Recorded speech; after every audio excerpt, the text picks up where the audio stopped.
One day, Miffy thought it would be great fun to have her good friend Aggie stay overnight with her.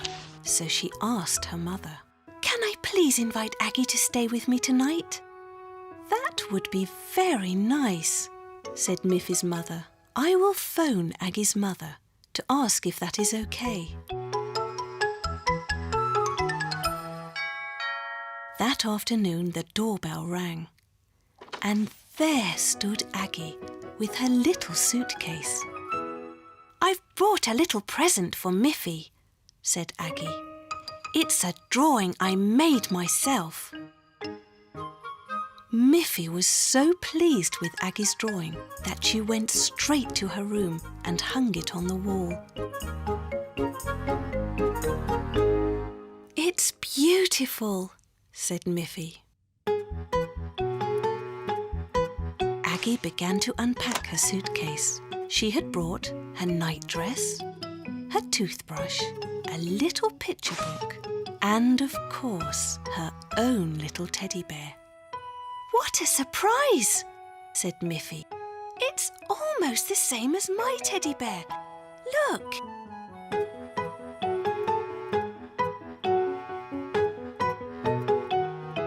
The two teddy bears looked exactly alike. Just then Mother Bunny called them for dinner. And of course their teddy bears were hungry too. "Be careful you don't mix them up, children. Your teddy bears look almost the same. They are even the same colour." "But I know which is mine," said Miffy. "And I know which is mine," said Aggie. "Good," said Mother Bunny. Mother served them a nice dinner. There were carrots, leeks, and 4 delicious tomatoes. It smelt so good that the little bunny girls ate every bit. After dinner, it was bedtime. "Sleep well," said Mother Bunny, "so that tomorrow you won't be too tired to play."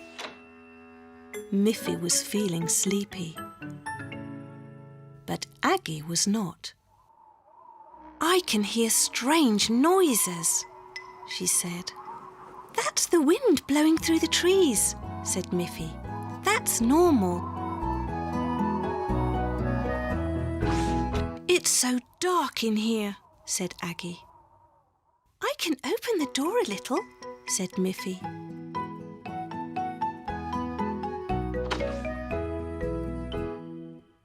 "I still can't fall asleep," said Aggie. So Miffy turned on her little bedside light and saw that Aggie was holding Miffy's teddy bear instead of her own. "Now I see why you can't sleep," said Miffy. "You don't have your own teddy bear." "I knew something was wrong," said Aggie. "Our teddy bears look the same, but each has its own special smell." "Of course," said Miffy. "My bear smells like me." "And my bear smells like me," said Aggie. "That's how we know which one is our own," said Miffy. So when each little bunny girl had her own teddy bear, each with its own special smell, they both fell asleep.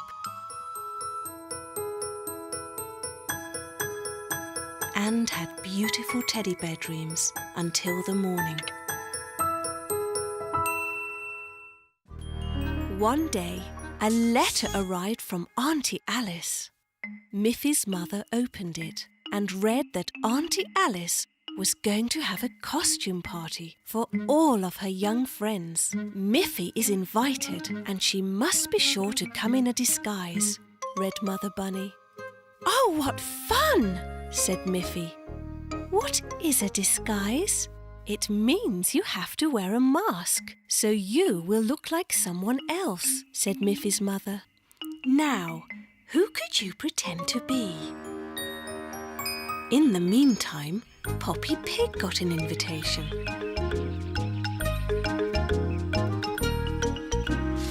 Boris Bear got an invitation.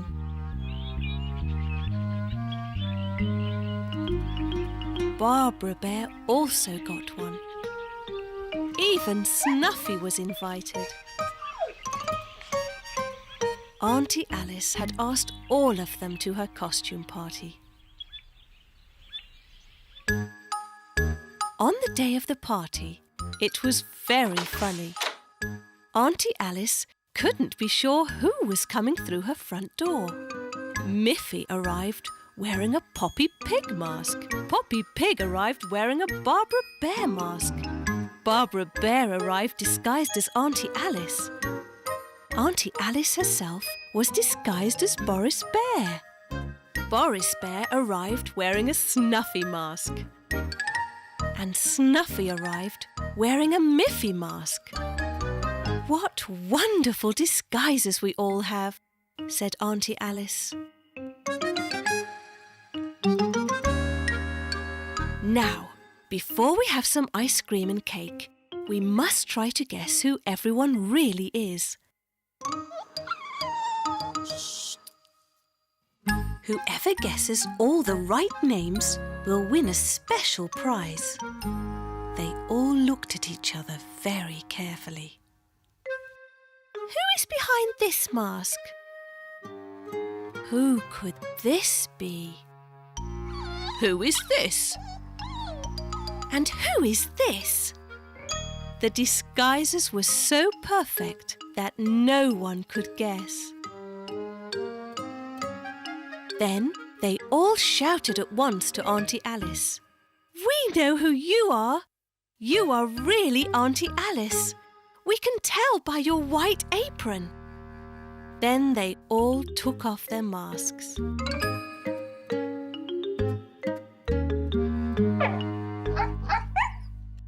Auntie Alice said, "Well, you all guessed who I was, so you can all have some ice cream and cake. You'll all get a special prize too."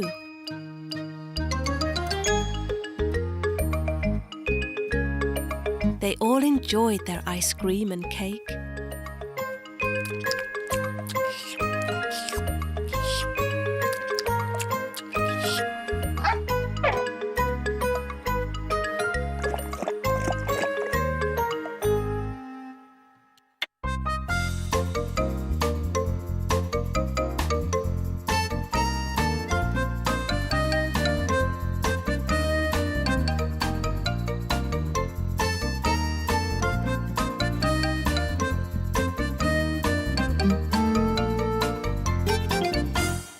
After that, each went home with a brightly coloured balloon.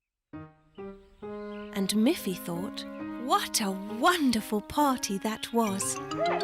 But I'm glad I'm really me.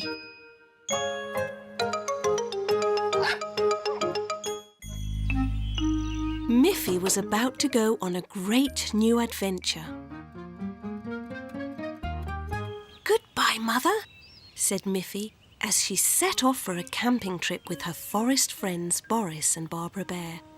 They knew all the best places in the woods, but this time they decided to camp high on the hillside meadow behind Miffy's house.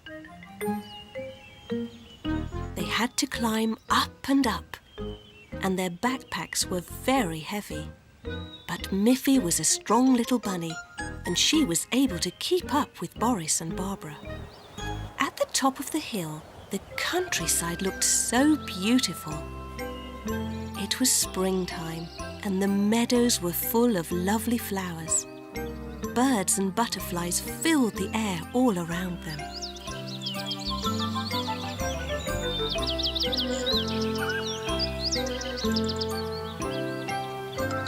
"Shall we make our camp here?" asked Miffy. "I think it will be too windy on the top of the hill," said Boris. "If we go a little bit down into the valley, we will be protected from the wind." So they went down into the valley. Miffy was beginning to get a little tired. "Shall we make our camp here?" asked Miffy. "I'm afraid the ground is too steep to put up our tents," said Barbara. "I see a lovely lake down there," That would be a beautiful place for our camp. So they headed for the little lake.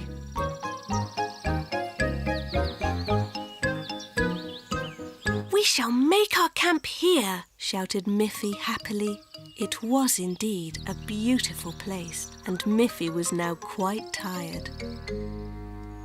"We shall put up our tents," said Boris. "And you can rest, Miffy," said Barbara.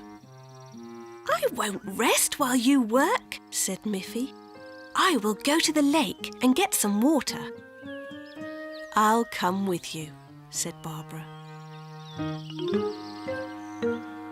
Miffy tasted the cool water. It was delicious. Miffy told Boris and Barbara that if they would make a fire, she would cook some delicious carrot soup, for her mother had put some fresh carrots in her backpack.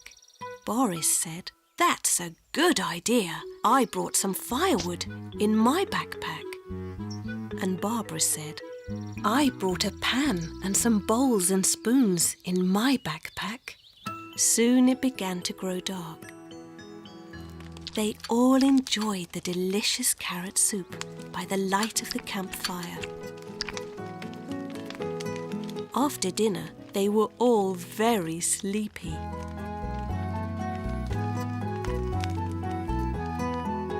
They said good night and went to bed in their tents.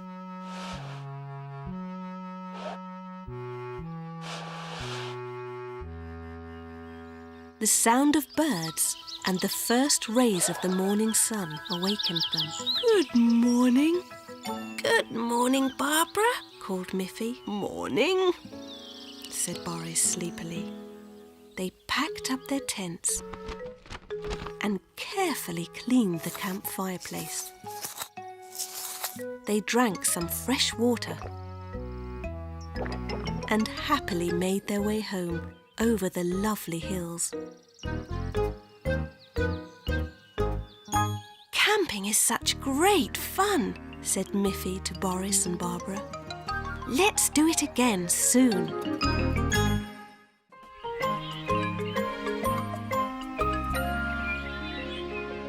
Miffy has a special calendar in her room. It has a mark for each of her family and friends' birthdays. She doesn't want to forget a single one. There is a mark for Boris Bear's birthday and for Barbara Bear's birthday. There is a mark for Poppy Pig's birthday. There is a mark for her mother's birthday and a mark for her father's birthday. And look, there is even a mark for Snuffy's birthday. And it is today. "It's a good thing I have my calendar marked," said Miffy. "It would be terrible if I forgot a dear friend's birthday. But what can I give to Snuffy for her birthday? Can a little dog eat ice cream and cake?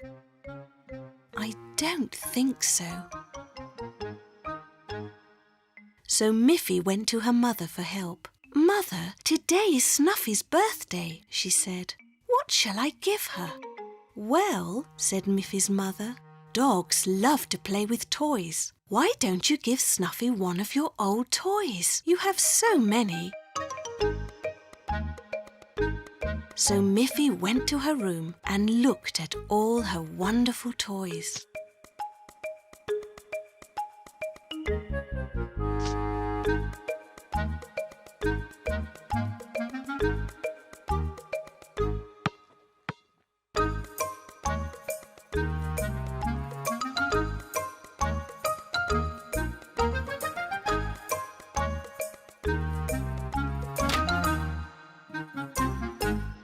Miffy thought, "I love all of my nice toys, but I also love Snuffy. What shall I do? Maybe I should make something especially for Snuffy." She went to her mother and asked, "What can I make for Snuffy?"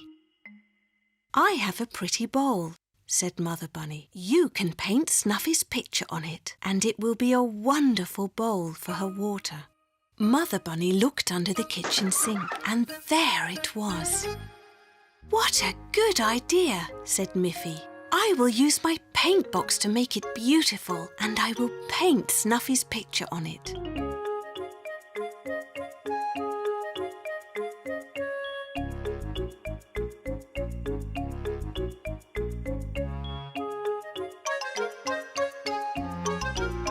Soon it was finished, and it was beautiful.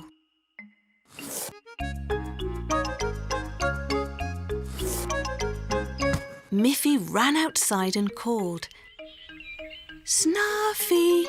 Snuffy! Snuffy! Happy birthday! Happy birthday! Come and get your present!" she shouted.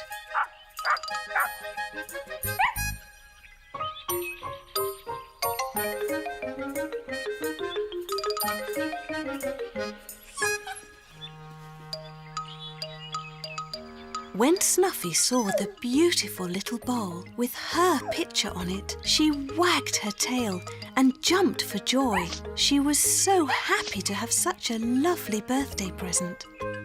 Miffy was happy too, because she painted the bowl all by herself. She took a watering can and filled the bowl with fresh water. Snuffy drank the water from her new bowl and had a very happy birthday.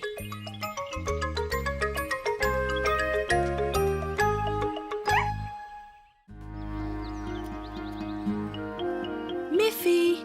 Miffy!" called Mother Bunny. "It's time to get up. The sun is shining." But Miffy didn't get up.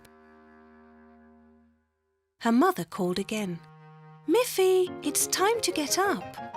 Mother Bunny went into Miffy's room and saw straight away that Miffy did not look at all well. She felt Miffy's forehead. "I think you have a fever, Miffy. I must take your temperature." She went to get a thermometer and put it under Miffy's arm. Mother Bunny looked at the thermometer. "Oh dear, Miffy, you do have a fever," Miffy said. "Oh, Mother, I feel hot and cold all at the same time." "Yes," said her mother, "that is a sign of having the flu. I'll bring you an extra blanket and some water."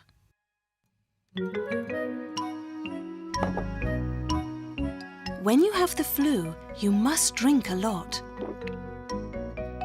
"I'll bring you breakfast in bed. Would you like that?" "I don't feel at all hungry," said Miffy sadly. "If you're not hungry, then you definitely have the flu." "Who can that be so early in the morning?" said Miffy's mother. She went to the door. It was Miffy's friend Aggie. "Can Miffy come out and play, Mrs. Bunny?" said Aggie. "That's a lovely idea, Aggie," said Mother Bunny. "But Miffy's still in bed. I'm afraid she has the flu. I hope she'll feel better tomorrow and can play with you then."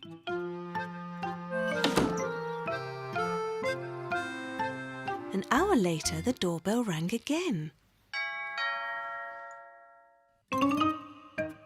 Mother Bunny opened the door, and there stood Boris and Barbara Bear. They also wanted to visit Miffy, but of course, Miffy was still in bed. And Mother Bunny said, "You know, Boris and Barbara, that the flu is catching. It would be best if you didn't visit Miffy today." Boris and Barbara sadly walked away from Miffy's house. Mother peeked into Miffy's room again and saw that she was still sleeping. Just then the doorbell rang again. "Who could that be this time?" said Mother. When Mother Bunny opened the door, there were Boris, Barbara and Aggie again. "You know Miffy's ill in bed. Why have you come back again?" "We've brought Miffy some presents," they all said together. "We want to make her feel better. We've brought some fruit, some apples, some grapes, and some oranges. "Thank you," said Mother Bunny. "The fruit will be good for her. I'll take it to her straight away." Mother Bunny brought the fruit to Miffy, who was happy to have such thoughtful friends. She ate the apple first. It was delicious, and Miffy thought she was feeling better already. And sure enough, the next morning she felt much better. And soon was outside, playing happily with her friends.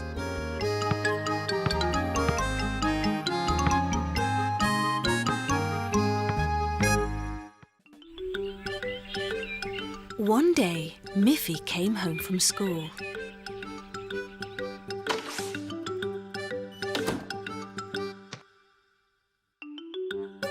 She went into the kitchen and saw that her mother was busy clearing the table.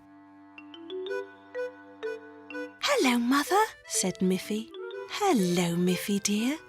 While you were at school, I had a visit from some friends. We had tea and biscuits, and I showed them the beautiful drawings you made. Now I must wash the dishes and put them all away." "Shall I help you with the dishes?" asked Miffy. "Thank you," said Mother Bunny. "But you must be sure to put everything in its proper place. The forks go with the forks, the spoons with the spoons, and the cups with the cups." Miffy was happy to help. As her mother washed the forks, the spoons, and the cups, Miffy dried them carefully. Then she began to put them away. There were 4 forks, and Miffy put them in their proper place. There were 4 spoons, and Miffy put them in their proper place. But there were only 3 cups. 1, 2, 3. "Mother," said Miffy, "there were 4 forks and there were 4 spoons, but there are only 3 cups." "Oh dear," said Mother Bunny. "Now where is that 4th cup?"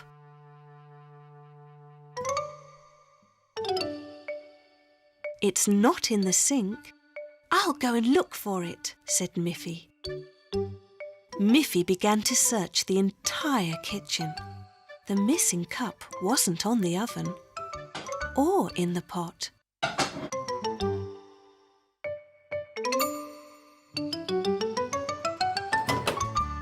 It wasn't in the cupboard.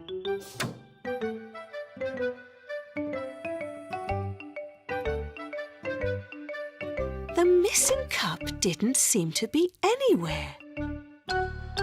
"I can't find it anywhere," said Miffy. Said Mother. "Did I leave it on the table?" The 4th cup was not on the table. "But look, Mother," said Miffy. "My drawings are on the table." "Yes," said Mother. "I brought them from your room. You can put them back, but make sure you put them in their proper place." So Miffy took her drawings and went to her room.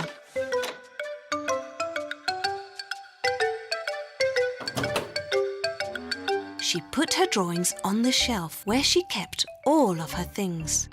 And there it was. The missing cup was on Miffy's shelf. "Mother, Mother!" shouted Miffy. "I found the cup!" "Oh, silly me," said Mother Bunny. "When I went into your room to get your drawings, I had a cup of tea in my hand. I must have put it down on your shelf. Now we have 4 cups again. Thanks to you, Miffy."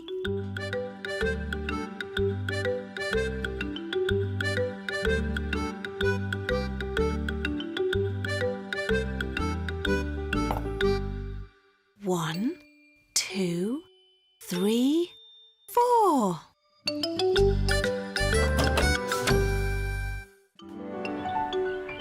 It was a beautiful day. Miffy thought it would be nice to play with Snuffy. Miffy went out to look for her friend. She called her name. Snuffy! Snuffy! Where are you? She looked in front of the house. She looked at the back of the house.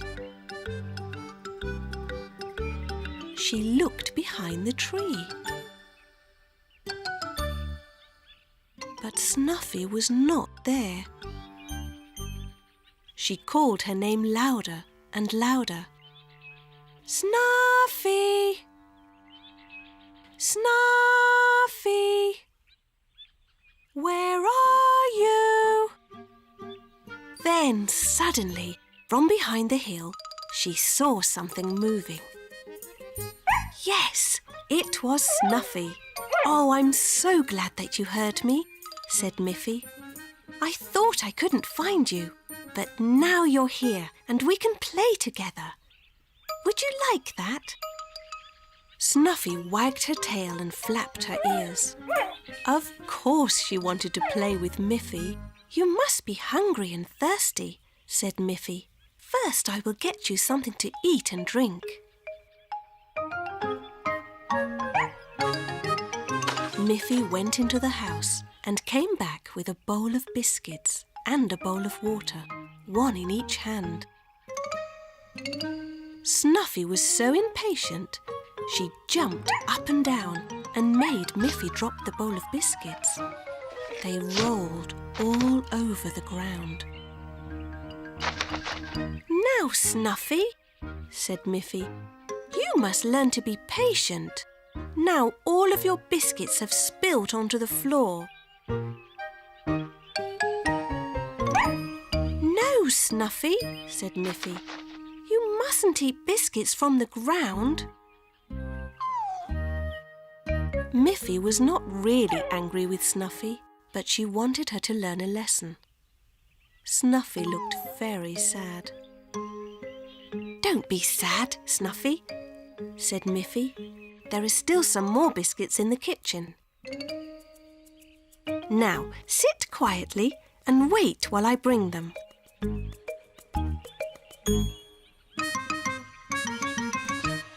No, Snuffy, said Miffy. You must learn to be patient. Now, sit there and wait.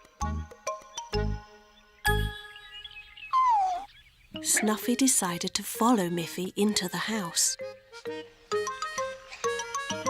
No, said Miffy. You must sit and wait here.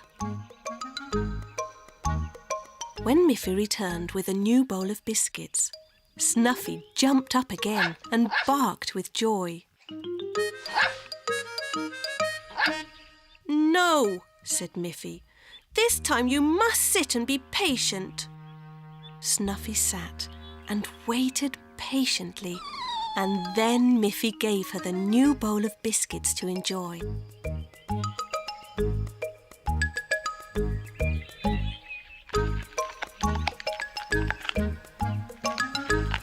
After that, Snuffy had a nice drink of water, and she and Miffy played happily together for the rest of the afternoon.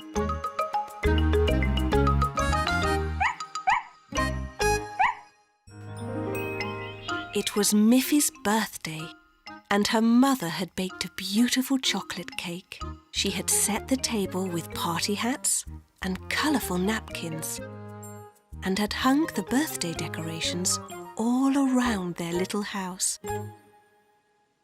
It was already 12 o'clock, and no one had come to the party. Miffy wondered if anyone would come. She looked out of her window, but couldn't see anybody coming. Where is everyone? She asked her mother. We sent invitations to all your friends, Miffy, said her mother. I'm sure they'll be here soon. Just then, the doorbell rang.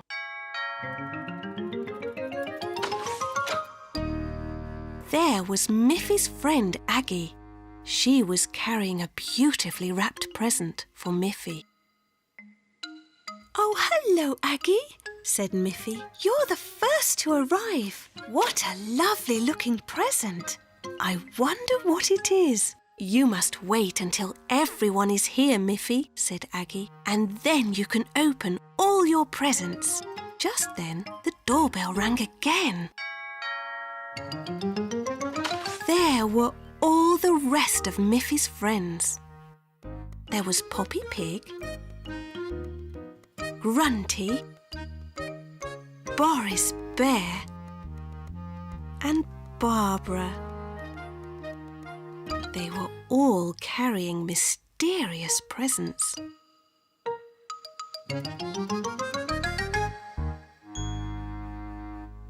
"Before we open the presents, let's all have some birthday cake and ice cream," said Mother Bunny.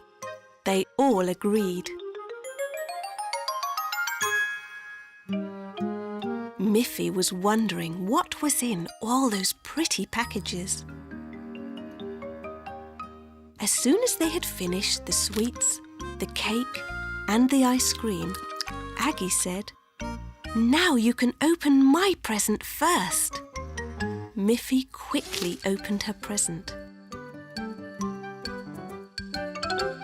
There was a lovely book and also a wooden plank. "This is a beautiful book," said Miffy. "But what is the plank for?" "You'll see, Miffy," said Aggie. Poppy Pig said, "Now you can open the presents from Grunty and me." Miffy was surprised to find 2 more books and 2 more wooden planks. Barbara's present was also a book and 2 planks. "This is really funny," said Miffy. "I can read the books, but what can I do with these planks?" "Well, you'll just have to open the present from me," said Boris Bear, "and then you will see." The present from Boris was only an envelope, but when Miffy opened it, she understood the joke. Inside was a drawing of a bookshelf. "We'll all help you put it together."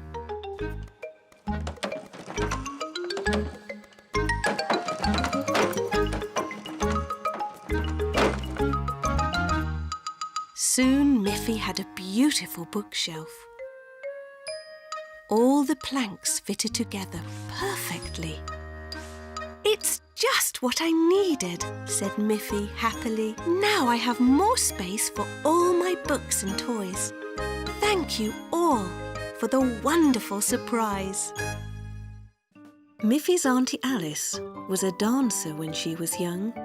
She still loved to dance, and she decided to give dancing lessons to Miffy and her friends. On Saturday morning, Miffy, Winnie, Melanie and Aggie went to Auntie Alice's house on the hill for their dancing lessons. First, of course, Auntie Alice gave them each some of her delicious biscuits and cocoa. Then, dressed in their dancing outfits, they were ready to start.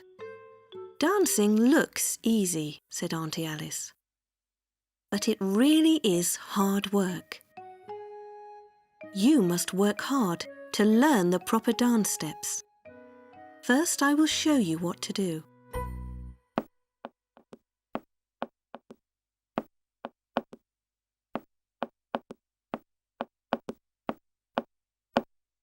Now, you girls try it together.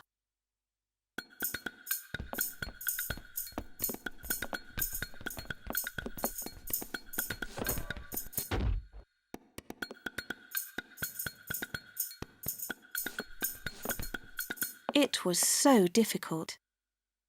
But when Auntie Alice played the rhythm on the piano, they finally got it right.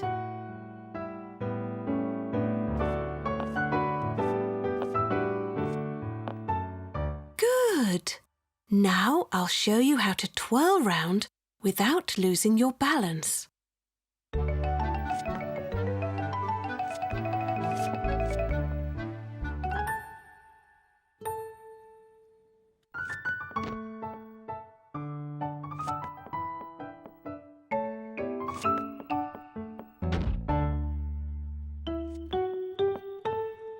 You will feel sore sometimes, said Auntie Alice.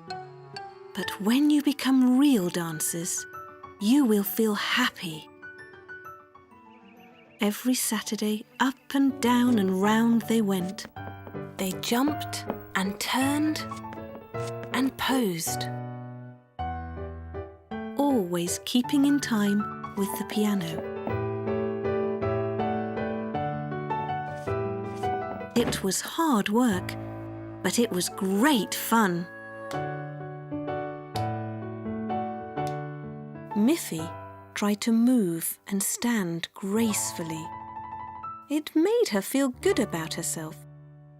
She wondered if Boris Bear could be a dancer, and she asked Auntie Alice, "Is dancing only for girls?" "Goodness me," said Auntie Alice. "Dancing is for everyone. Some of the greatest dancers are boys. Dancing gives them strength and good balance."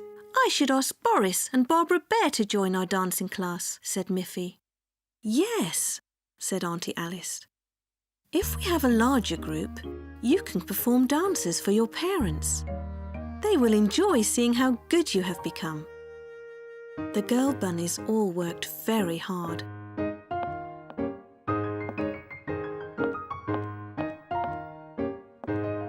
Miffy wondered, would Boris really like to be a dancer? On her next visit to Boris Bear's house, Miffy was surprised to discover that Boris was a dancer.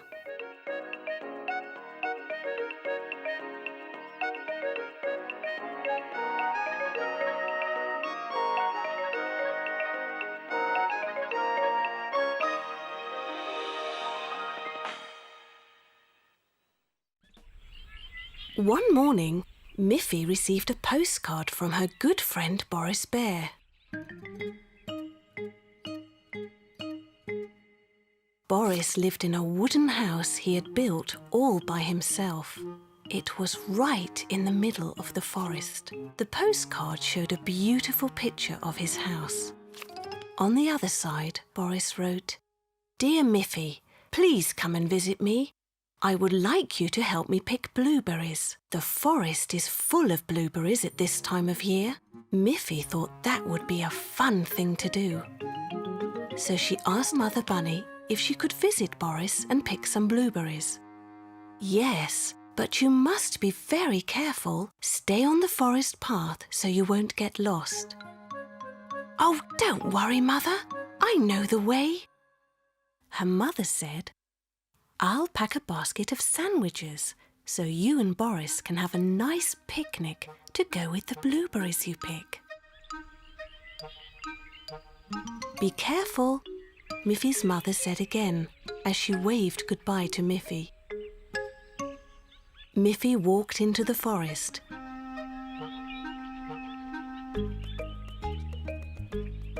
She heard birds singing.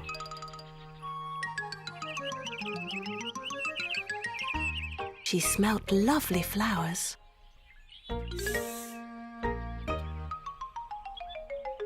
She saw many colourful butterflies flitting this way and that.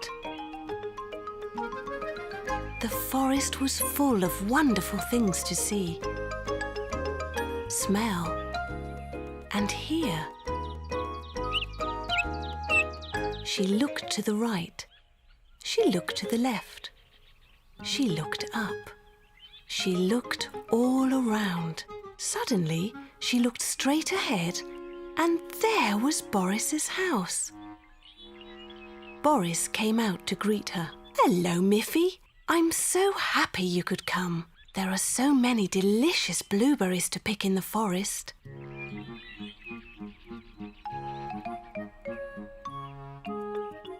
They picked and picked. Soon their baskets were full of fresh, ripe blueberries, and their stomachs were also full of fresh, ripe blueberries, and sandwiches too. They had a wonderful time. Soon it began to get a little dark. "Oh," said Miffy, "it's time for me to go home." "Do you think you can find your way?" asked Boris. He was a little worried that Miffy might get lost. "Don't worry, Boris. I know the way," said Miffy. And she started to walk home with her basket full of blueberries. But it started to get darker and darker. Miffy looked to the left. She looked to the right. But all of the trees looked the same. "I'm afraid I am lost after all," said Miffy. "No," said Boris. "You're not lost. I shall show you the way out." Miffy was pleased to see that Boris had been following her on her way home. He walked with her all the way to the edge of the forest. "Here we are," said Boris. "There is your little house. Now you can find your way home by yourself." Miffy waved goodbye to Boris, and she thought, "I'm so glad to have such a good friend."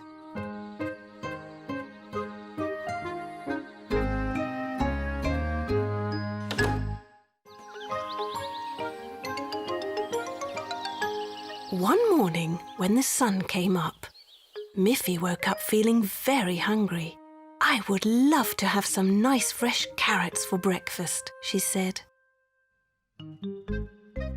She looked in the kitchen. There were no carrots there. She looked in the cupboard. There were no carrots there. She looked on the table, and there were no carrots there either. "Oh dear," said Miffy. "When you have a taste for carrots, nothing else will do." Miffy felt very hungry. Just then, the doorbell rang. Miffy opened the door, and there stood her friend, Poppy Pig. "Come in, Poppy," said Miffy. "I would like to offer you some breakfast, but I don't have any carrots."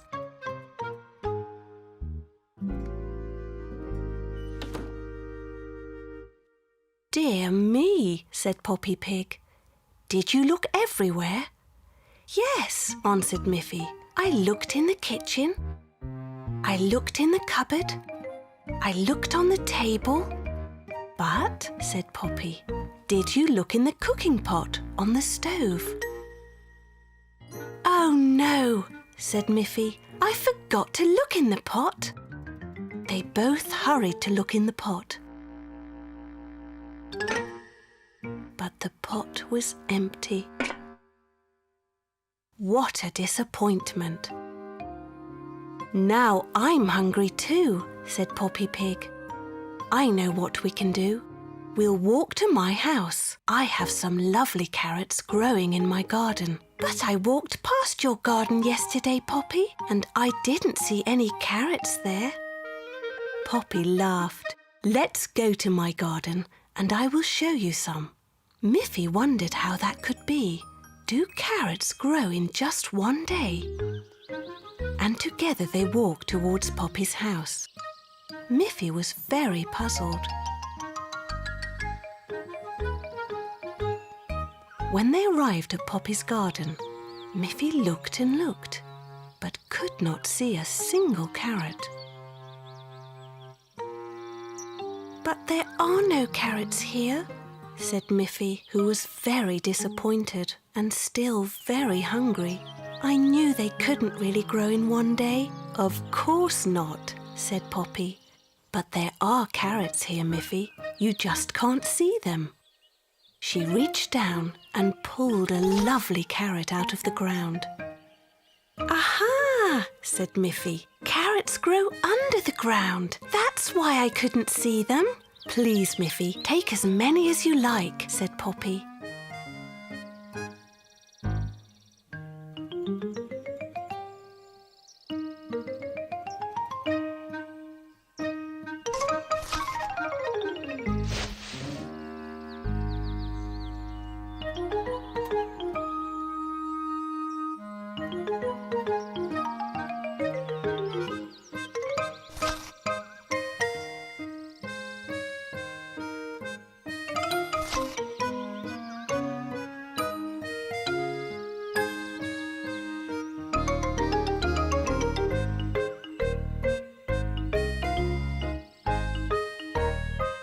When they had finished, Miffy and Poppy walked back to Miffy's house, looking forward to a nice carrot breakfast.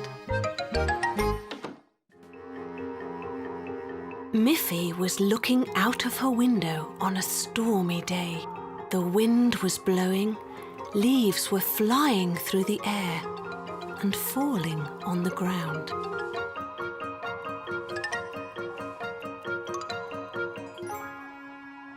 But soon the sun came out and the wind stopped.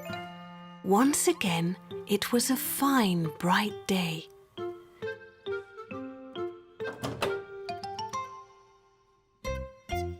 Miffy took a ball and went out to play.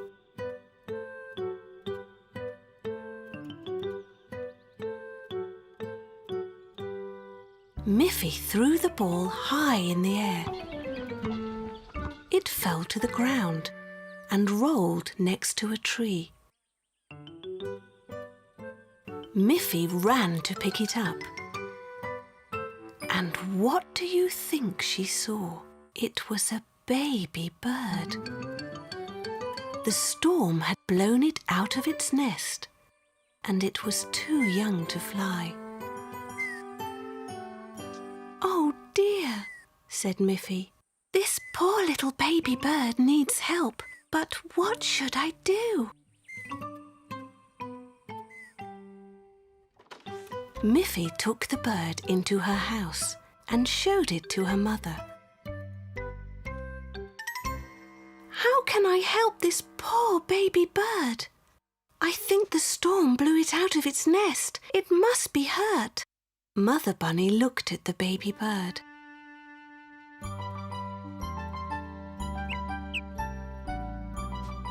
"I think the bird is okay, Miffy." "Oh, that's wonderful, Mother. Can I keep it? I will wash it and feed it and make a nice little bed for it." But Miffy's mother said, "I don't think a house is the right place for this little bird. It needs its own mother. She must be looking for her baby." They looked outside and saw the mother bird flying all round the tree, looking for the baby bird. "We must put the little bird back into its nest in the tree. It's too small to fly up there all by itself." So they put the bird out onto the grass and went to get a ladder. The little bird went and made a little hop. Then it went and made 2 hops. It opened its little wings and tried to flap them. Then it went and flapped its little wings again. Miffy and her mother came back with the ladder and set it up against the tree, and just then the little bird went. It flapped its little wings faster and faster and started to fly. It flew round and round, up and up, and right into its nest, all by itself. "The little bird is back in its nest," said Miffy.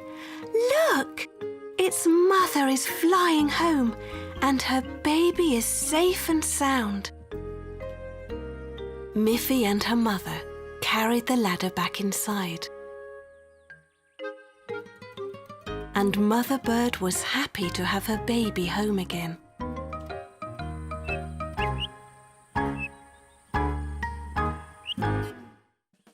Miffy was playing in the garden with her ball when Poppy Pig's niece Grunty came running over to Miffy's house.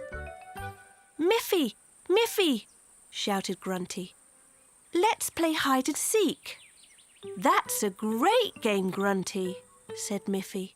"But there are only 2 of us. We need more than 2 people to play hide and seek." "Look, Miffy, here is Snuffy."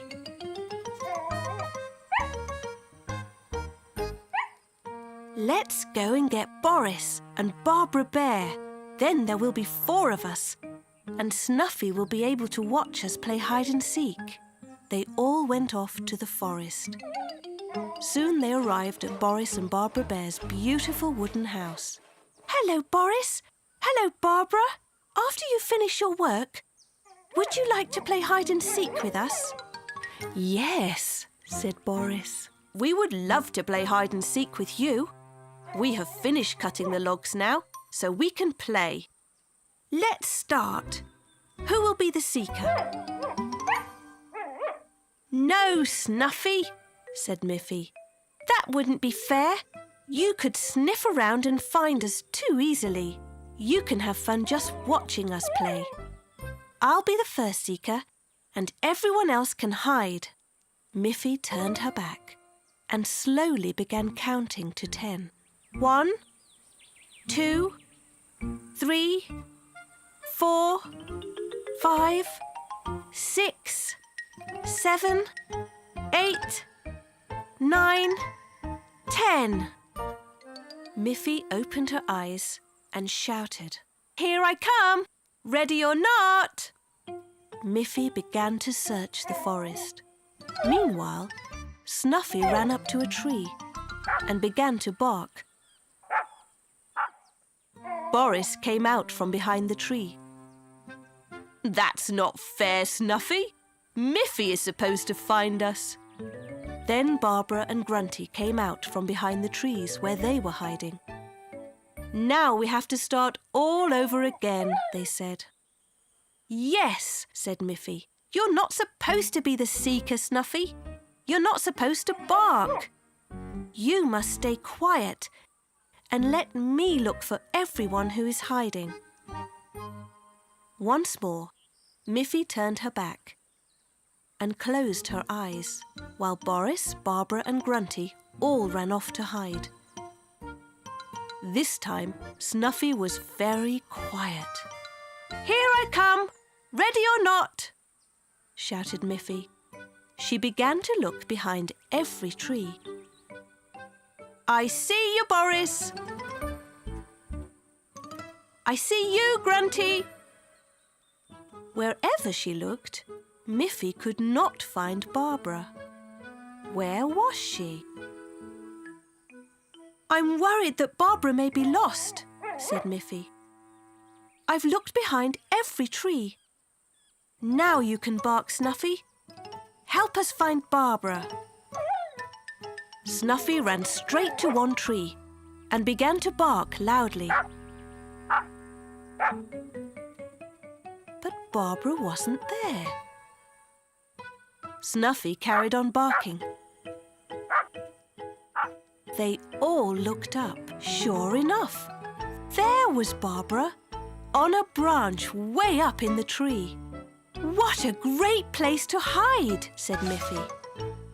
"Without Snuffy, I would never have found you."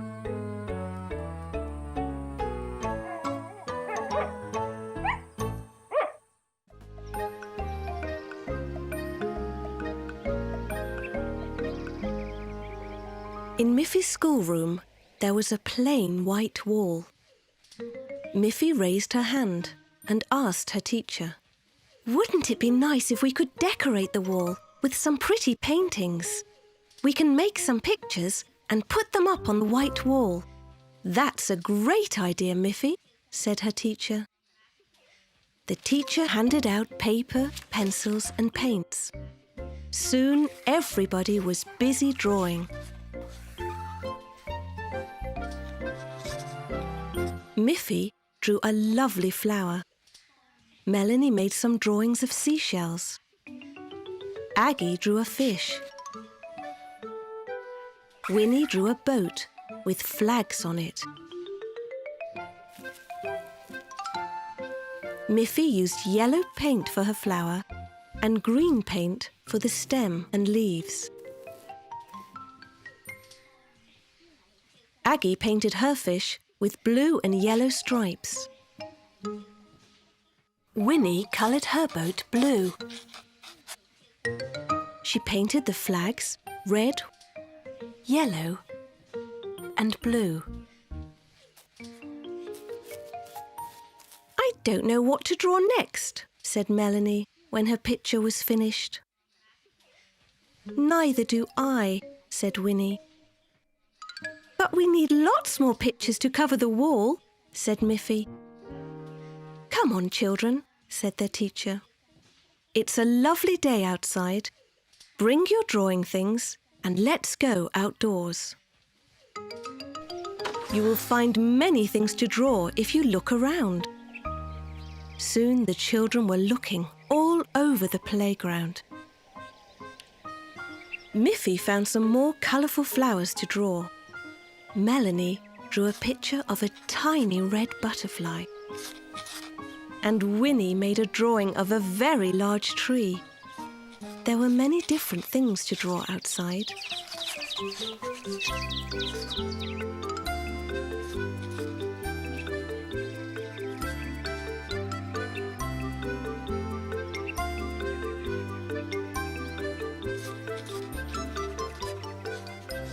At the end of the afternoon, the children had made lots of different drawings.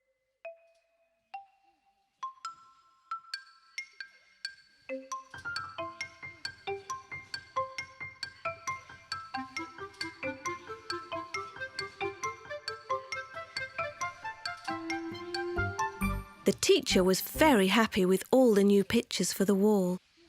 But would they all fit? We must be careful to put all of the paintings close together, so that there will be enough room for all of them, she said. But there was not enough room, and some of the children were disappointed that their paintings were not on the wall. Melanie raised her hand. I've an idea, she said. Why don't we change the paintings every day so that everyone can have a chance to put their painting on the wall? What a good idea, Melanie, said the teacher. That's just what we shall do. And that way we can make even more drawings. All the children cheered. Miffy said, "Now it will be more fun than ever to study here." And this was true. Every day, the classroom wall was decorated with different beautiful paintings. Miffy and Melanie were playing together in Miffy's garden, throwing a colourful ball back and forth.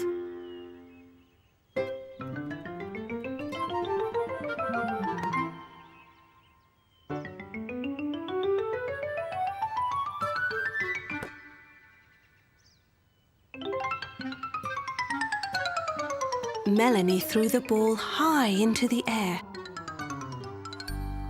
and Miffy couldn't see where the ball landed.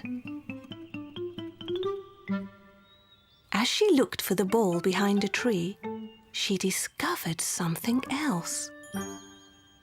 It was an egg, a blue egg. "How lovely," said Miffy. She forgot all about her lost ball and looked with wonder at the little blue egg.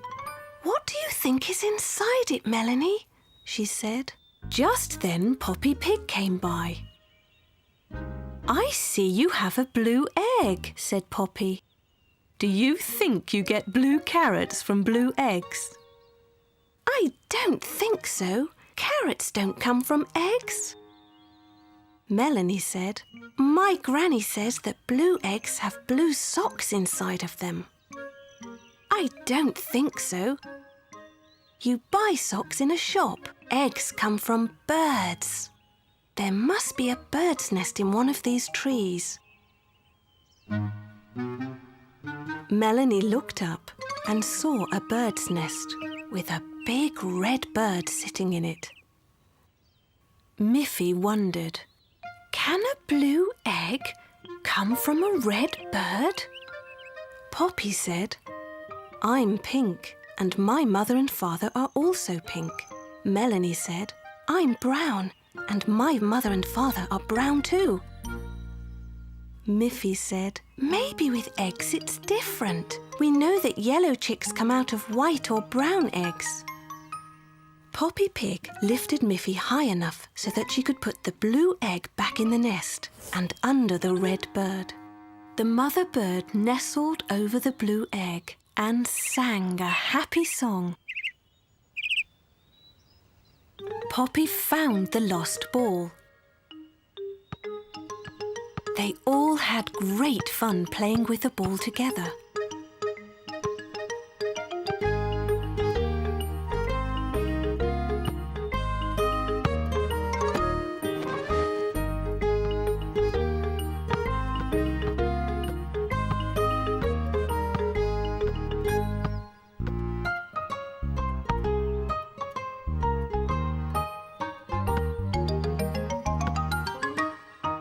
They laughed a lot. Suddenly, their laughter was joined by another sound.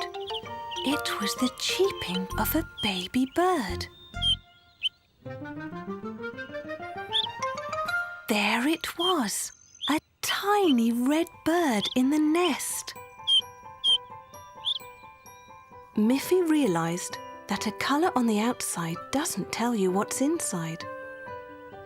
I knew all the time that carrots don't come from eggs, Miffy, said Poppy Pig.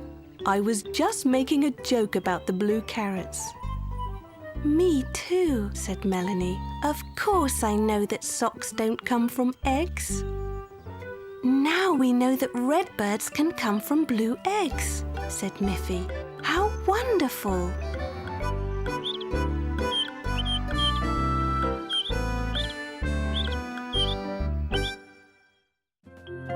Miffy loved to play in the snow.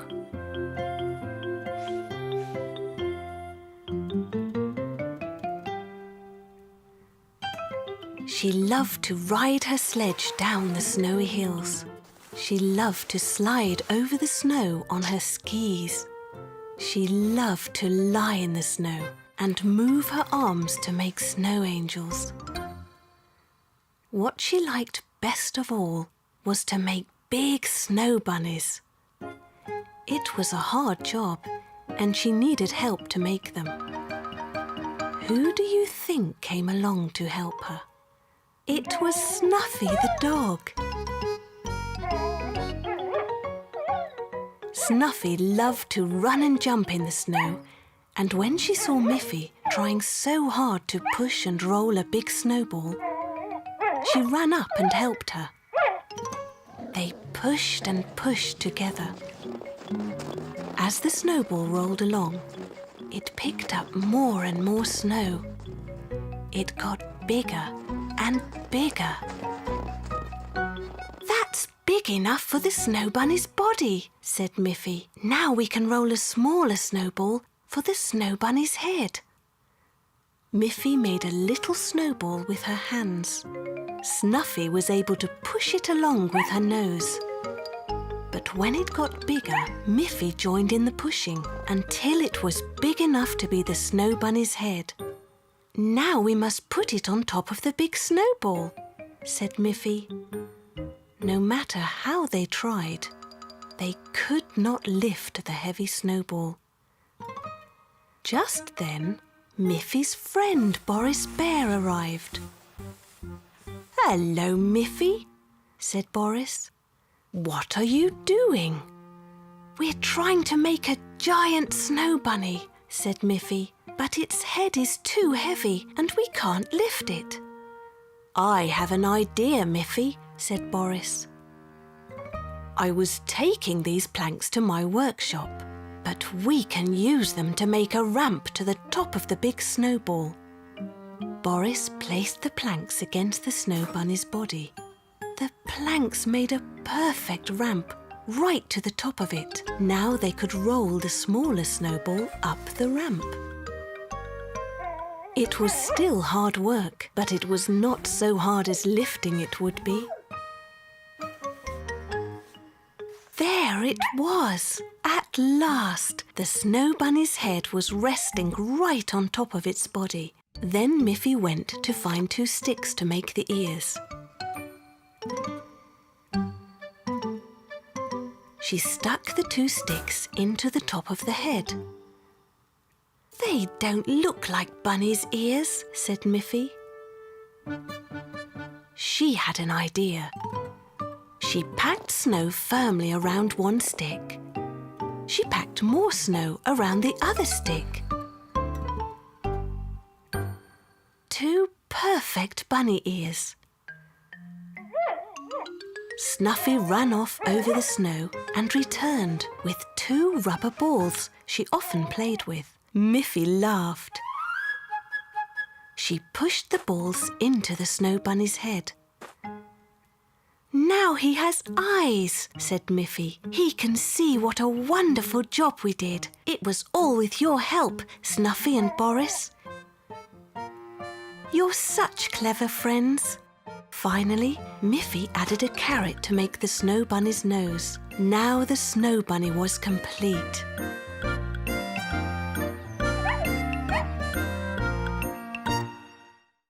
One morning, Miffy looked out of her window.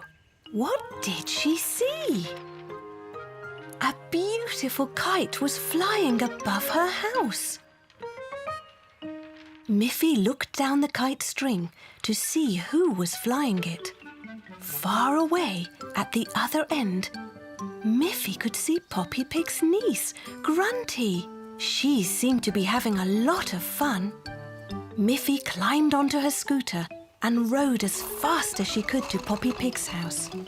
Good morning, Grunty. Where did you get that beautiful kite? I would like to have one too.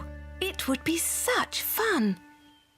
Boris Bear made it for me as a birthday present. Boris is so clever.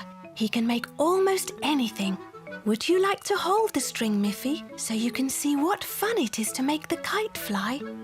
Miffy took hold of the string and flew the kite. She had so much fun that she could hardly wait to have a kite of her own. Thank you, Grunty, said Miffy. I will go and ask Boris if he will make me a kite. Off Miffy went, riding her scooter through the forest as fast as she could.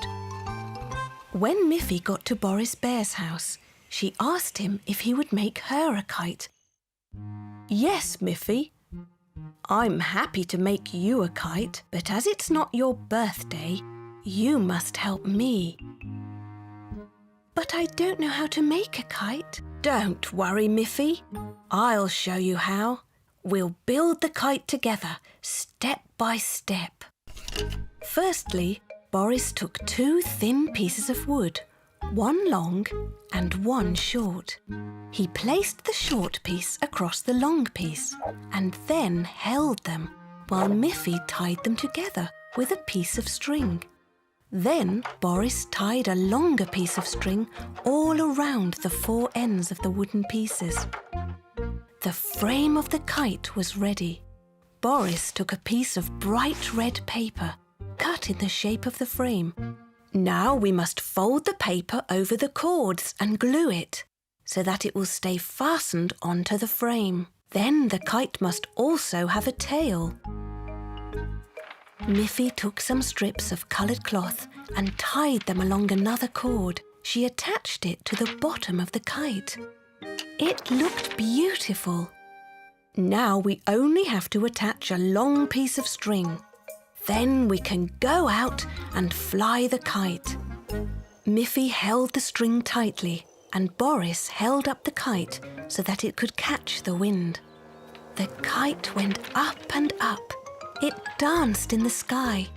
It was beautiful. Suddenly, it dived downward, straight into a tree. Miffy pulled and pulled on the cord, but the kite was stuck. How shall we get the kite out of the tree? Said Miffy. She was very sad. Boris was already climbing the tree. He freed the kite and let it fall to the ground. The forest is not a good place to fly a kite, Miffy. There are too many trees. I'll take the kite to my house, said Miffy. There are not as many trees there. Thank you so much, Boris, for this beautiful kite. Miffy took the kite home on her scooter. She had such a wonderful time flying her new kite. There were 2 lovely kites in the air. One belonged to Grunty and one belonged to Miffy. One afternoon, Miffy and Melanie were playing in Miffy's garden. "I will pretend to be a princess," said Miffy, "and you can pretend to be the queen, Melanie." "That will be fun," said Melanie. It was good fun. Princess Miffy and the good Queen Melanie had a lovely afternoon.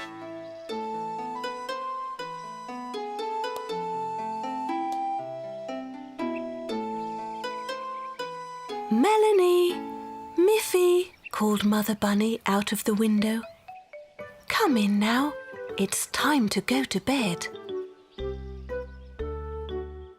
Soon Miffy and Melanie were tucked into their beds. "Would you girls like me to read you a bedtime story?" said Miffy's mother. "Oh, yes! Please read us a story," said Miffy and Melanie. "Here is a nice story about a princess and a queen. Would you like to hear it?" asked Miffy's mother. Miffy and Melanie laughed. They thought it was funny that Miffy's mother had found a story that was just the same as the one they had played in the garden. It was a wonderful story, and both little girls listened with wide eyes to every word. When she finished reading the story, Mother Bunny turned out the lights and said, "Sleep well, little ones. Tomorrow is another day." When it was dark, Melanie whispered to Miffy, "That was a wonderful story. Wouldn't it be good if we could read another one?" Miffy turned on her bedside lamp. She took another book from her shelf. "Can you read it, Melanie?" asked Miffy.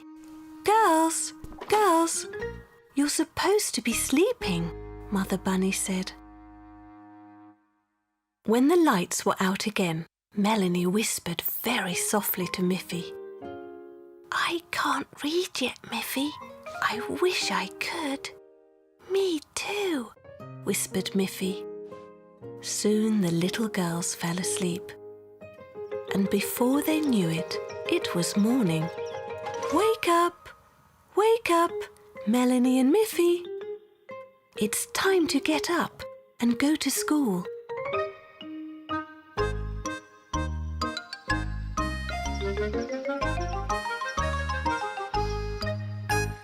At school, the teacher asked the class, "Do you like stories, children? Would you like to be able to read them yourselves?" Miffy and Melanie looked at each other. "That's just what we would like," whispered Miffy to Melanie. All that day, the children began to learn how to read letters and words. It was very exciting. At the end of the afternoon, the teacher said, "I have a nice storybook here. Who would like to read a few words from it?" Miffy and Melanie looked at each other again. They were so surprised to see that it was the very same book Miffy's mother had read to them. Both girls raised their hands. The teacher picked Miffy and handed her the book. Miffy started to read. "Once upon a time, there was a lovely princess." The teacher was surprised that Miffy read so well. "You've learnt to read very quickly, Miffy," she said. "I know this story by heart." One day, when it was too rainy to go outside, Miffy's mother said, "This is a good day to paint your room, Miffy. It hasn't been painted in a very long time." "What a good idea," said Miffy. "Can I help?" "Yes," said Father Bunny. "But first we must take everything out of your room."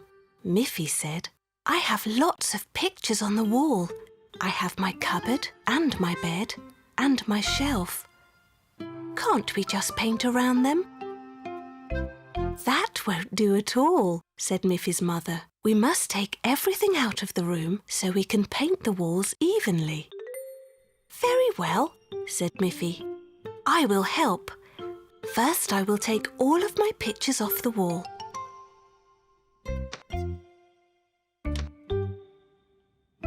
But I can't move my bed, or the cupboard, or the shelf. Your mother and I will move the heavy things, Miffy. You can think of what colour you would like to paint your room. I have lots of different coloured paints in my workshop. So while her mother and father were carrying everything out of her room, Miffy began to think about what colour she would like her room to be. If it were blue, it might seem like it's always night time, she said. If it were red, it might look too hot. If it were green, it might look like my room was outside in the garden.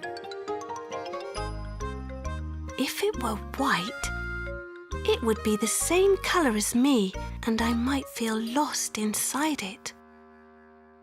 Miffy looked out of her window and noticed a bright yellow tulip. If my room were yellow like that tulip, it would be sunny and bright. I would like my room to be yellow, said Miffy finally. Father Bunny said, I have some lovely yellow paint. I will paint the high parts of the wall, Miffy, and you can paint the low parts. You will be able to learn how to paint. Mother said, first you must put on an apron, Miffy. It would be a pity to get paint on your lovely dress.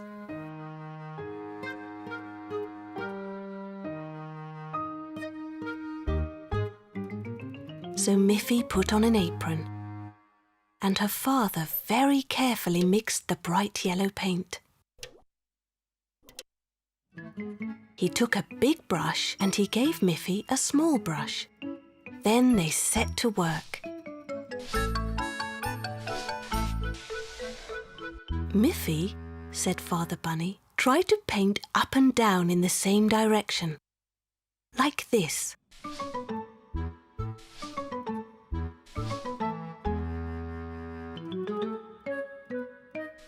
Miffy learnt very quickly.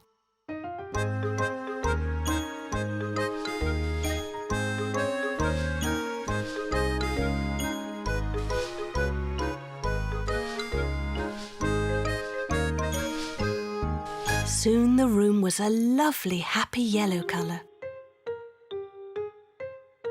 And Miffy's things were soon back in their place.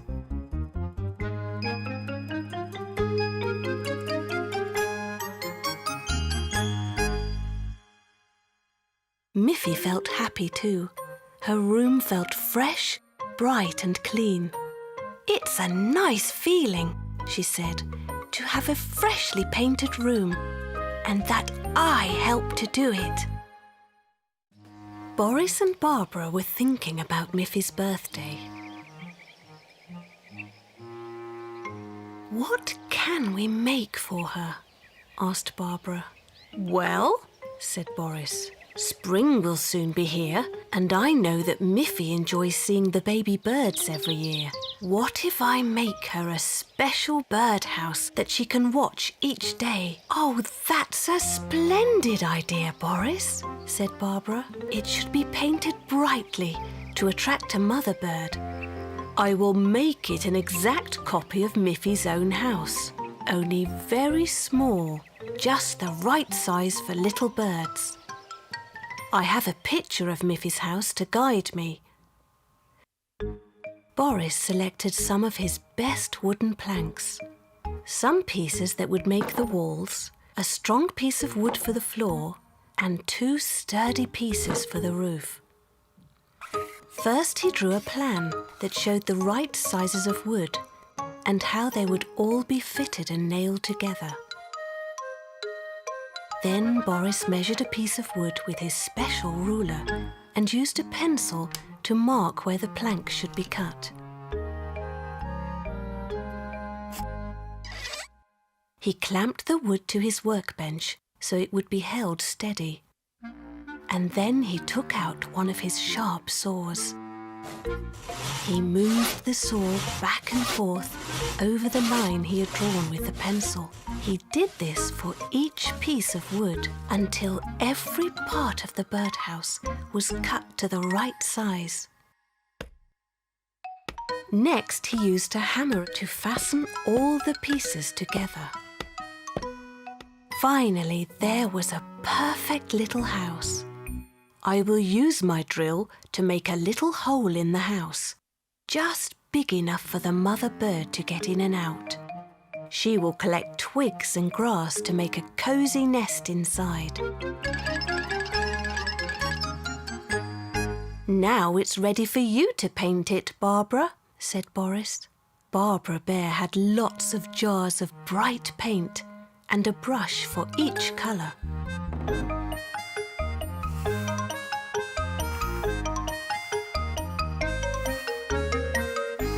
Soon the little birdhouse really did look like a tiny model of Miffy's own house, with one small difference. On Miffy's birthday, Boris and Barbara brought the birdhouse to Miffy's house and set it up on a pole in Miffy's garden.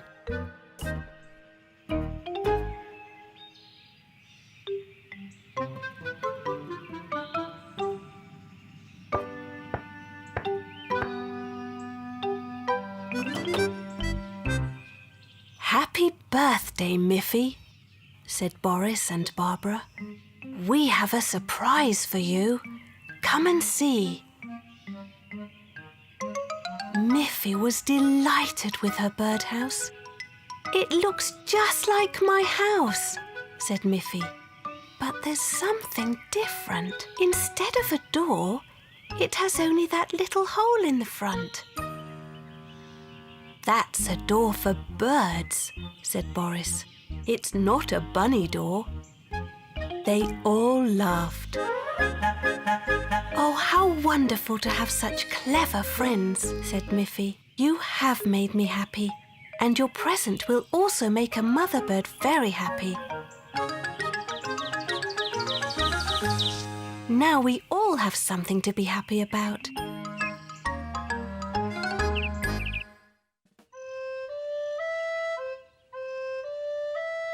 Miffy loved music, and she was learning to play the recorder.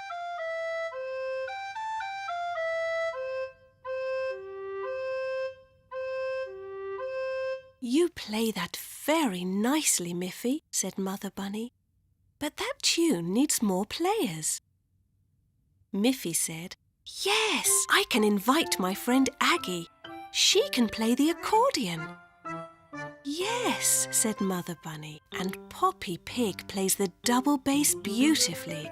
I will call her on the telephone and invite her to join us.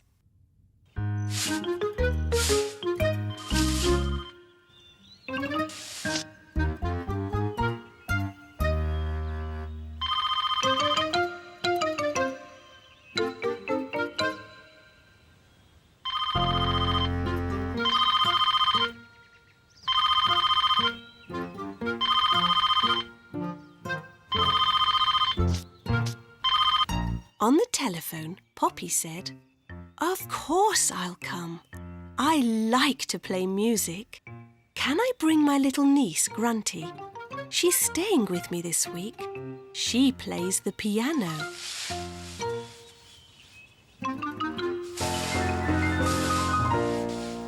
Oh dear, said Mother Bunny. What a pity. We don't have a piano.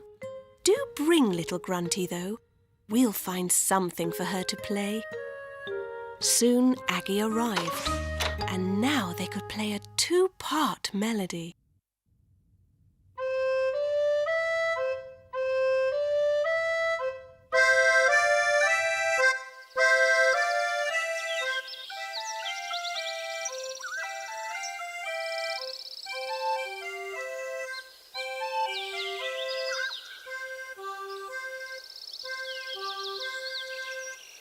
It took a long time for Poppy Pig to carry her big double bass up the hill to Miffy's house.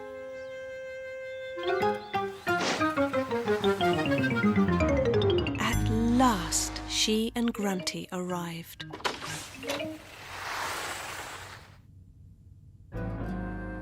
Then Miffy, Aggie and Poppy began to play a 3-part melody.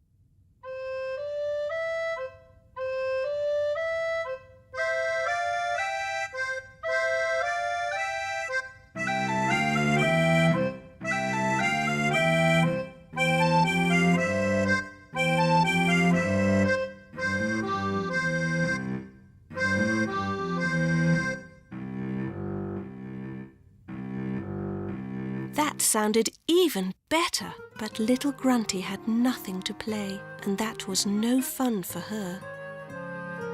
"We have no real piano, Grunty," said Miffy, "but I do have a nice toy piano."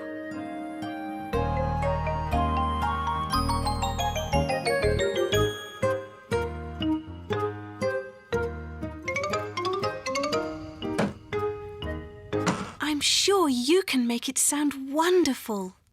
Now they could all play together.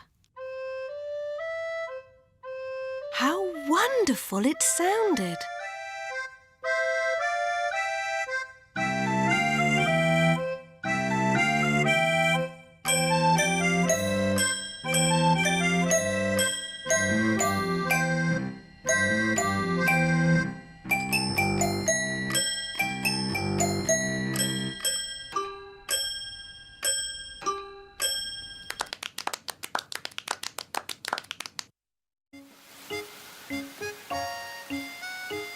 It was a rainy day. "What should I do today?" said Miffy. "I can't go out in the rain to play with my friends." "Well, you can help me do the dishes," said Mother Bunny. So Miffy dried the dishes. Then she swept the floor.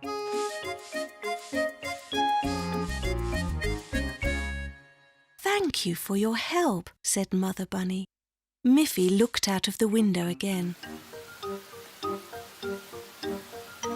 Still, she had to stay in the house. "What else can I do for you, Mother?" asked Miffy. "You've helped me enough," said Mother Bunny. "Why don't you take your crayons and draw some nice pictures?" "Yes," said Miffy. "I like to draw pictures."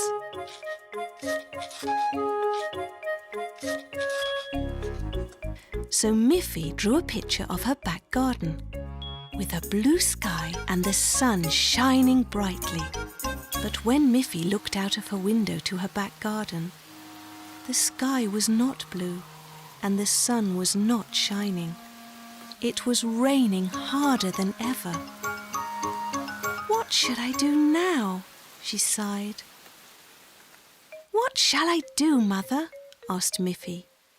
"I've dried the dishes, I've swept the floor, and I've drawn a picture." "Why don't you read a book?" said Mother Bunny. "Oh, that's a good idea," said Miffy.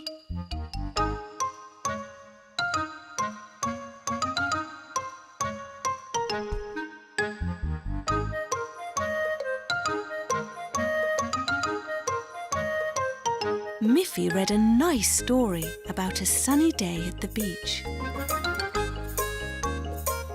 She looked out of her window again and saw that it was still raining hard. Her mother said, "Miffy, if you listen to some nice music, it will make you feel happy."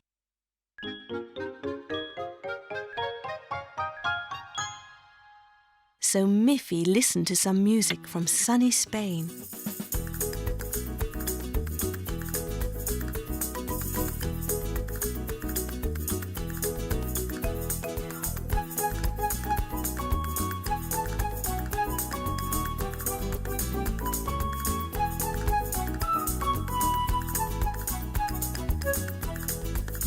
But outside her little house, it began to look like the North Pole. While the music was playing, the rain had turned to snow. Mother Bunny called, "Miffy, Miffy! Look outside! It's so beautiful!" "How strange," Miffy thought. "It has been raining all day and Mother says it's beautiful." Miffy looked through the window. What did she see? Everything was covered with soft white snow. The sky was blue again. How wonderful! Miffy took a warm coat and a scarf. She dressed herself and ran outside, where she could play with her friends at last.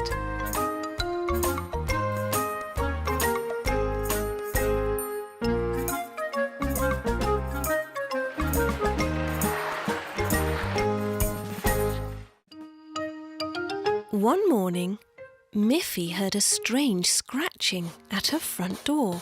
What could that be? She wondered.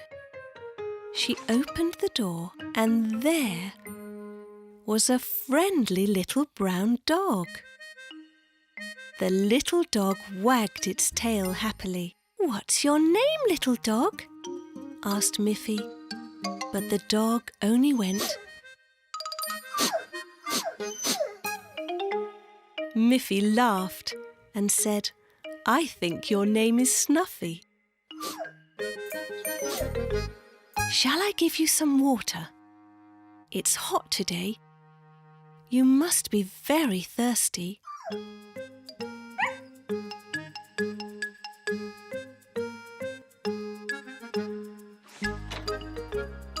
Miffy went into the kitchen.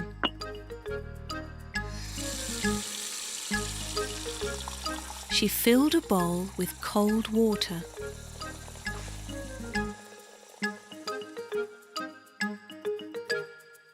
Snuffy happily drank the water. Miffy asked her, "Would you like to play with me in our garden?"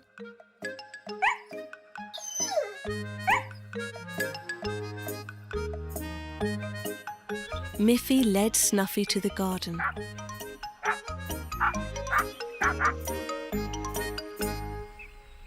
"Show me what you can do. Can you sit?" Snuffy sat. "Can you sit up and beg?"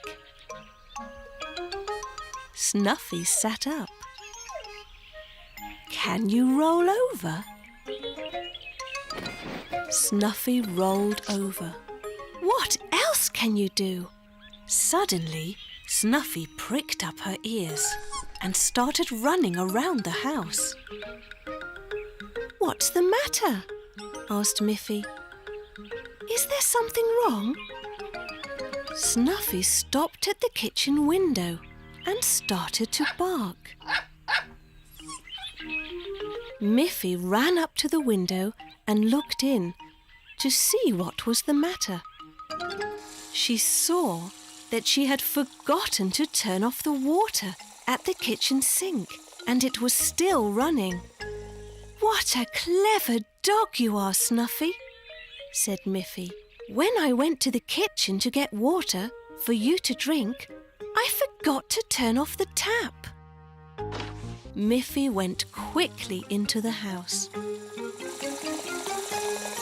She turned off the water. "Oh, Snuffy," said Miffy, "you are such a clever little dog. Now you must be very hungry. I'll give you a biscuit," said Snuffy happily. Her little tail was wagging with joy.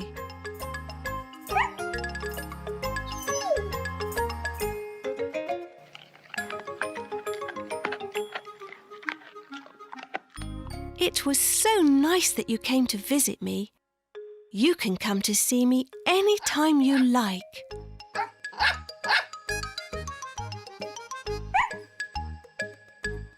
Snuffy barked happily, which meant, yes, I will.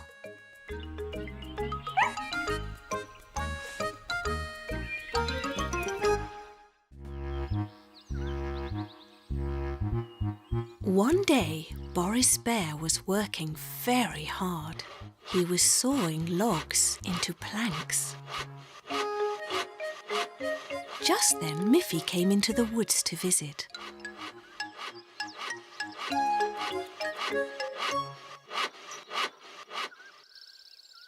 "What are you doing, Boris?" asked Miffy. "I'm sawing these logs into planks," said Boris. "What do you do with the planks?" asked Miffy. "I can make lots of things with these wooden planks, Miffy. Let me show you."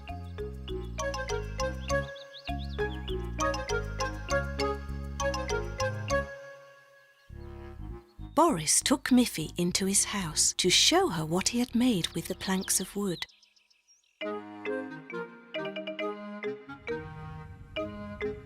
"I made this table with my planks. I made this bench with my planks. I even made these walls with my planks. I can make almost anything with wooden planks. Come and see." He took Miffy to his workbench. "I'll make something special for you, and while I'm working on it, you can try to guess what it is." Boris put 2 planks side by side on his workbench. "Is it going to be a table?" asked Miffy.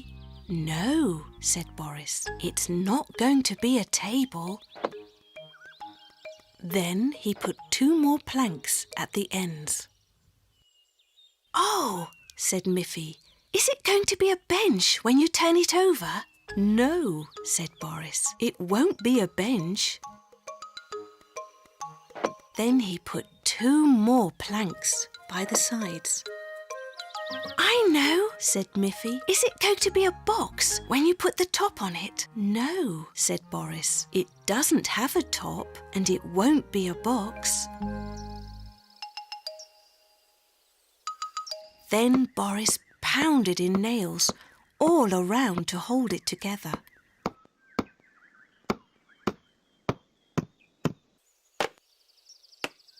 Then he took a round log and sawed off 4 pieces.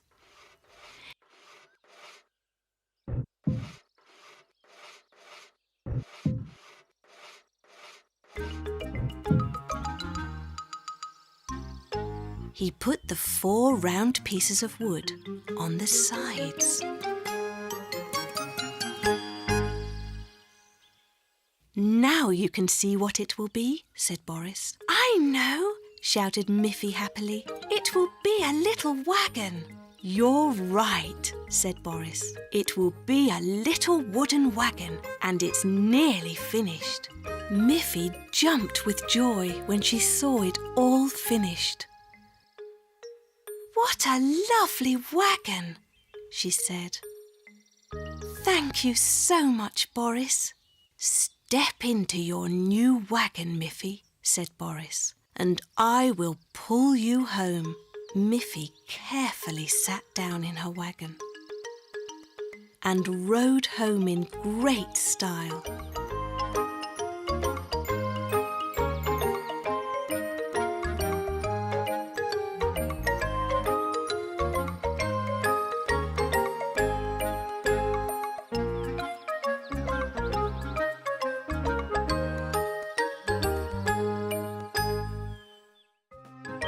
It was a beautiful morning, and Miffy thought, "This is a perfect day to visit my Auntie Alice." Miffy asked her mother if she could go to Auntie Alice's house. "If you go, you should bring Auntie Alice a nice present," said Mother Bunny. Miffy thought, "What kind of present can I bring my auntie?" Miffy looked out of her window and saw beautiful flowers growing in her garden. "Can I pick some flowers from the garden to give to Auntie Alice?" asked Miffy. "Yes, of course," said her mother.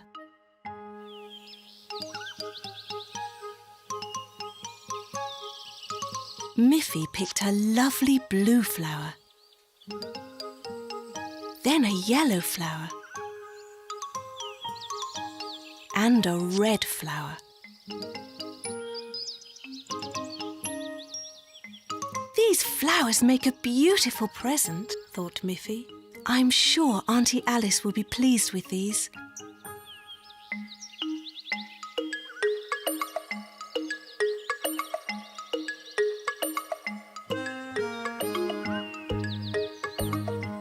Miffy was walking down the path on her way to visit her Auntie Alice when she passed Poppy Pig's house. "Hello, Miffy. What are you carrying?"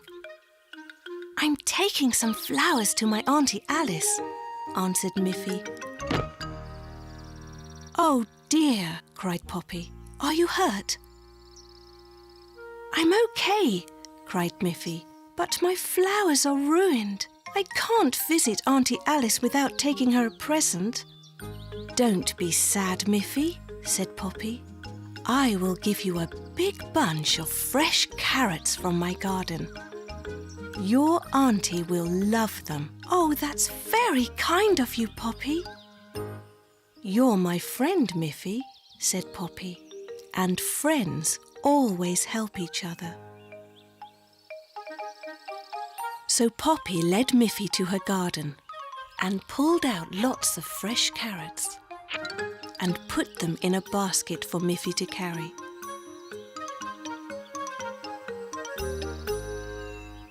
Miffy thanked Poppy Pig.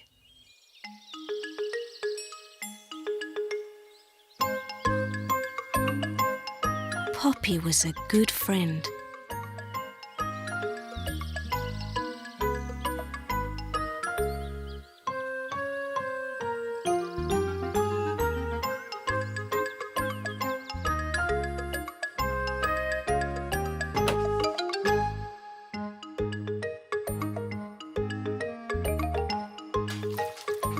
When Miffy arrived at Auntie Alice's house, she gave her auntie the fresh carrots. Her aunt was very pleased. Miffy told Auntie Alice how Poppy had helped her.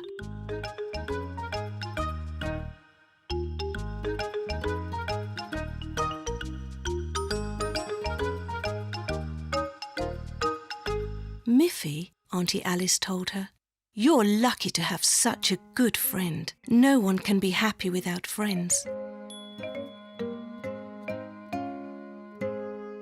"No one can be happy without fresh biscuits either," said Auntie Alice as she put a plateful of warm biscuits before Miffy. They had come fresh from the oven. Thought Miffy. "My auntie is a good friend too."